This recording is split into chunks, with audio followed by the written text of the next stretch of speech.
Você conhece o cínico mais famoso da história? Eu sei que você deve conhecer muita gente cínica, mas não é desse tipo de cinismo que eu estou falando. Eu estou falando do cinismo como uma corrente filosófica. O cinismo ele foi um movimento da Grécia Antiga que foi iniciado em meados do século IV a.C., no período helenístico. Antístenes de Atenas, que foi discípulo de Sócrates, criou o cinismo logo após a morte de seu mestre.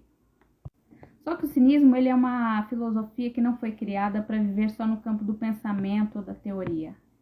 Ele foi criado para ser posto em prática como doutrina, como modo de vida. Ele não é teórico, é prático. Antístenes teve o seu discípulo, que foi Diógenes de Sinope. Sinope hoje que é a atual Turquia.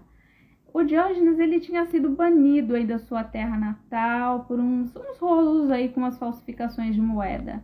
E ele saiu de lá bem chateado, dizendo que as convenções sociais impediam a liberdade individual e dificultavam o caminho para ter uma vida boa. O Diógenes então se autodeclara cosmopolita e começa a vagar pelas cidades gregas. Despojado de todos os seus bens, ele vai aí perambular, morar nas ruas, com pouquíssimos itens, uma lamparina, uns panos para se cobrir quando ele achava necessário, porque muitas vezes ele acreditava que não era, uma colher e uma xícara. Mas um dia ele vê um menino tomando água com as mãos.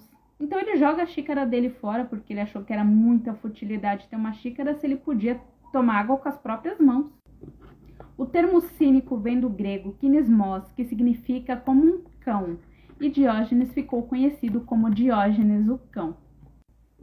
Ele gostou do apelido, porque ele achou que os cachorros eram um símbolo perfeito para sua filosofia. Eles viviam felizes com pouco, comiam de tudo e dormiam onde podiam.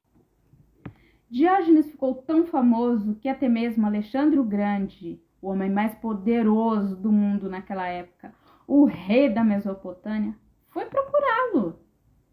E ao encontrá-lo, tomando sol junto aos cachorros, naquela situação seminu, Alexandre pergunta para Diógenes: há algo que eu possa conceber a você, Diógenes?